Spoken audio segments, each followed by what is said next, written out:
सालों में पूरी दुनिया को अलग अलग तरह से इफेक्ट किया है। इससे सबसे ज्यादा प्रभावित होते हैं लो इनकम वाले देश या फिर इमर्जिंग नेशंस, और उससे भी ज्यादा वहां की महिलाएं।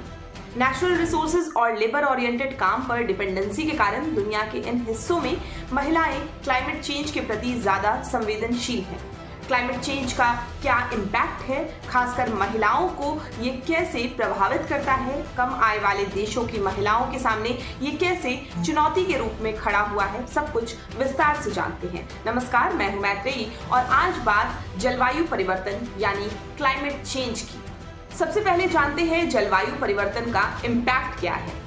जैसे जैसे क्लाइमेट चेंज हो रहा है, बाढ़ और सूखा दोनों की समस्या बढ़ती जा रही है। ज्यादा टेम्परेचर, सूखा और पानी से होने वाली बीमारियां और एक्सट्रीम वेदर फूड सिक्योरिटी की समस्या पैदा करती है। ड्राई कंडीशन के कारण जंगल में आग लगती है और बाढ़ के कारण कई वाटर बॉर्न डिजीजेस फैलते हैं। क्लाइमेट चेंज जेंडर न्यूट्रल नहीं है। दुनिया भर में महिलाओं को अपने हेल्थ, सिक्योरिटी और क्वालिटी ऑफ लाइफ के लिए कई तरह के रिस्क लेने पड़ते हैं। 2009 में यूनाइटेड नेशन ने इस बात को कहा था कि जलवायु परिवर्तन के प्रभाव में पुरुषों की तुलना में महिलाएं अत्यधिक असुरक्षित और असमान रूप से प्रभावित होती हैं। अब एक नजर डालते हैं कि आखिर कम आय वाले देशों में महिलाएं ज्यादा प्रभावित होती हैं, उसका कारण क्या है। अंडर डेवलप्ड या डेवलपिंग नेशन में महिलाएं अपनी आजीविका के लिए नेचुरल रिसोर्सेज और लेबर इंटेंसिव वर्क पर निर्भर रहती हैं।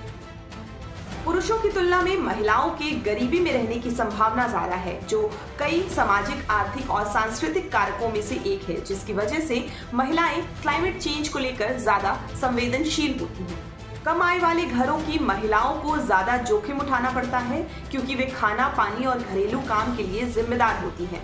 बुनियादी आवश्यकताओं के लिए ज्यादा समय और प्रयास की आवश्यकता होती है। अंतर्राष्ट्रीय श्रम संगठन यानी ILO के अनुसार दक्षिणी एशिया और सब सहारा अफ्रीका में 60% से ज्यादा कामकाजी महिलाएं खेती का काम करती हैं, जहां उन्हें अक्सर कम वेतन मिलता है और उससे अधिक काम लिया जाता है। फूड प्रोडक्शन सिस्टम का बैकबोन होने के बावजूद भी महिलाओं के पास खेती के लिए यूज की जाने वाली जमीन का केवल 10% हिस्सा है।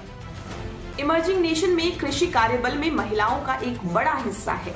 कृषि में लगी महिलाओं के पास कम शिक्षा और तकनीकी ज्ञान है और उनके पास क्वालिटी इनपुट पहुंच नहीं पाता। रिपोर्ट्स के मुताबिक नेचुरल डिजास्टर के दौरान महिलाओं को जेंडर स्पेसिफिक मुद्दों का सामना करना पड़ता है। उस पर भी एक एक करके नजर डालते हैं।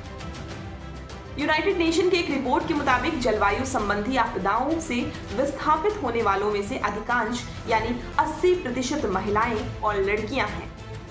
जब महिलाएं विस्थापित होती हैं तो वे पूर्वाग्रह और शोषण के प्रति ज्यादा संवेदनशील होती हैं। उदाहरण के तौर पर 2015 में नेपाल में आए भूकंप के बाद UNFPA ने पाया कि महिलाएं तस्करी और शोषण के प्रति अधिक संवेदनशील थीं।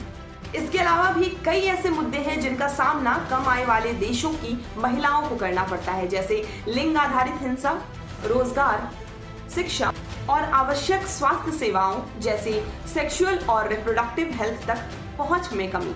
अब ऐसे में सवाल ये उठता है कि आखिर इसे दुरुस्त कैसे किया जाए। तो महिलाओं को क्लाइमेट चेंज के इम्पैक्ट के बारे में अवेयर करना, उन्हें शिक्षित करना, उन्हें ट्रेनिंग देना एक अहम कदम हो सकता है।